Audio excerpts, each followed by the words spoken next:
badges a lot. I think they're a lot more interesting than the normal just paper badge. I think they allow for creativity and individualism. As you can see, I have star stickers on mine, so they're a lot of fun.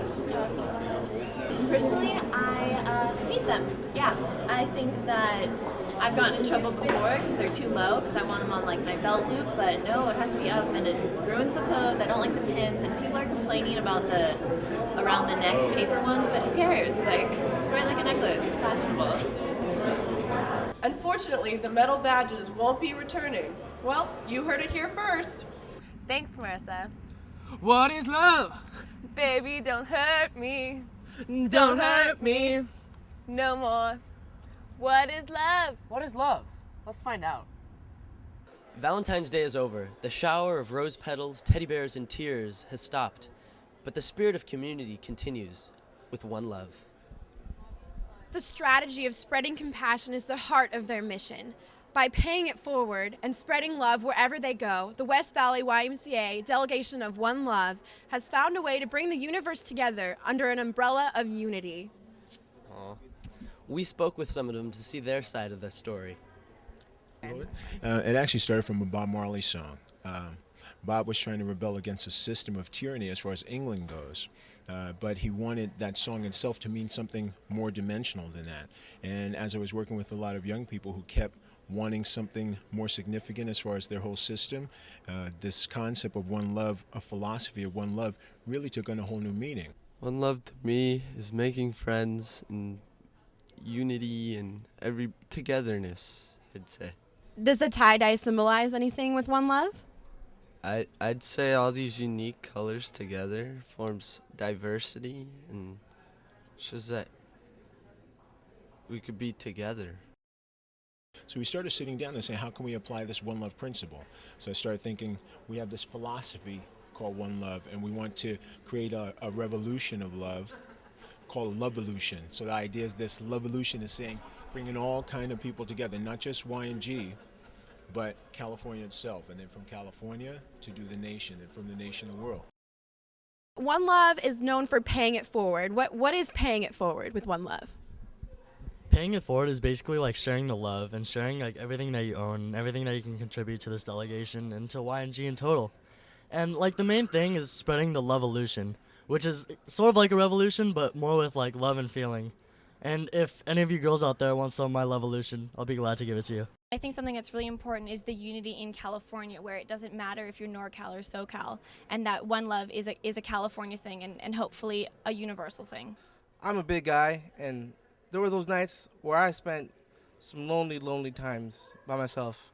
And what I've learned through One Love is that I don't have to be lonely anymore. If we're one, we can love all. We can be one big, strong, happy family.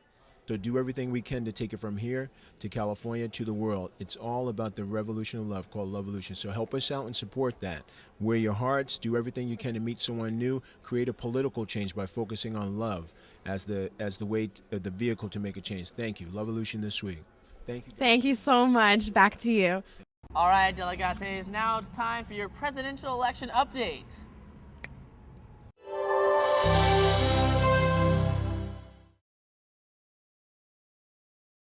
As most of you know, Obama and McCain recently swept up the District of Columbia, Vermont, and Maryland on the February 12th primary elections.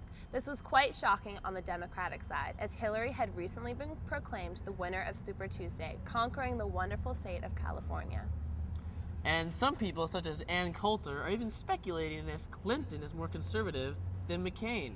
But with McCain 600 delegates above Huckabee, he's trailing behind. The competition is heating up for the Democrats, though, with Barack Obama with 1,276 delegates and Hillary Clinton with 1,220 delegates. McCain may look like the winner for the Republicans, but the Democrats are in a tough position. Clinton and Obama need 2,025 delegates to win the Democratic nomination. It's looking like the nomination will come down to the superdelegates at the Democratic convention. Yes, those superdelegates certainly have quite a lot of power in their hands this year. But guys, hold on tight, because we definitely have a wild ride coming up with these primary elections in Hawaii and Wisconsin on February 19th, and Oklahoma, Rhode Island, Texas, and Vermont on March 4th. Yes, you guys, being the government nerd I am, I'm pretty excited to see how this all plays out. Aren't you, Ricky? We will be sure to keep you posted on the election news throughout our time at SAC.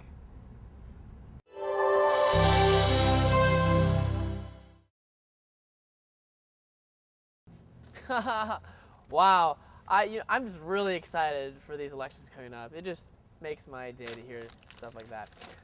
But unfortunately, being the reliable news station we are, we don't always bring you good news.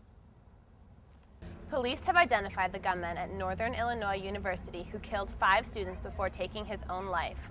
27-year-old Stephen Kazmierzak is a former sociology student of the school who was revered by faculty and staff. He showed no red flags until a few weeks ago when he started acting erratically after he stopped taking an unidentified medication. Less than a week before the shooting, he illegally purchased 2 guns in his hometown of Champaign-Urbana, Illinois. Yesterday, he entered the lecture hall around 3 p.m. Central Time with 4 guns, leaving the 5 dead and 16 others injured. He left no note or explanation, and police are still looking for a motive. A candlelight vigil is being held today for those killed, and President Bush has commented on the situation, asking citizens to offer blessings to the families and friends of the victims. It being the day after Valentine's Day, you're bound to hear stories of broken hearts. Well, in Sarah Fisher's case, this is a story about another type of injury. Last night, Fisher from the Albany delegation went out with her friends for a fun night at the bounce house, ending the night drastically with a dislocated shoulder.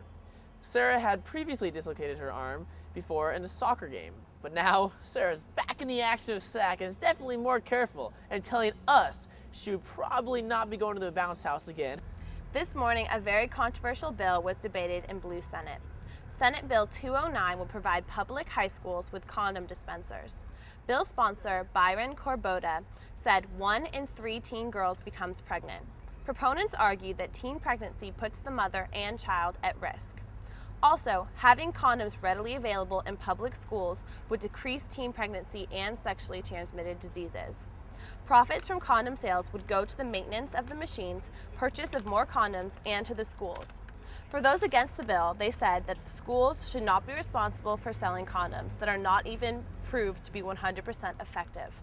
Schools should instead invest in more sex ed classes. Here's weather and sports with Zoe and Caden.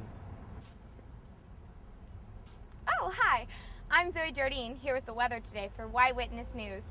Tomorrow it'll be a high of 68 and a low of 31 with low humidity and variable wind. So, girls, you should be finding a light sweater or scarf, and boys, you can wear those suits you guys wear every day. That's all for me. Once again, I'm Zoe Jardine with the weather today. Back to you guys. Good evening, sports fans. My name's Caden Pfeiffer, and here's what's going on in the world of sports.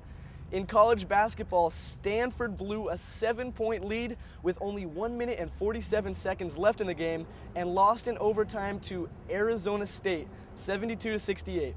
And the Cal Golden Bears lost to Arizona, 73-83. So not exactly a great showing by the 2 NorCal schools, both coming away with losses. Kobe Bryant of the Los Angeles Lakers was found to have a torn ligament in his right pinky finger.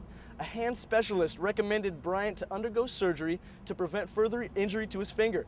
The surgery would require Kobe to miss 6 weeks. So being a team player, Kobe decided to forego the surgery and have that in the offseason.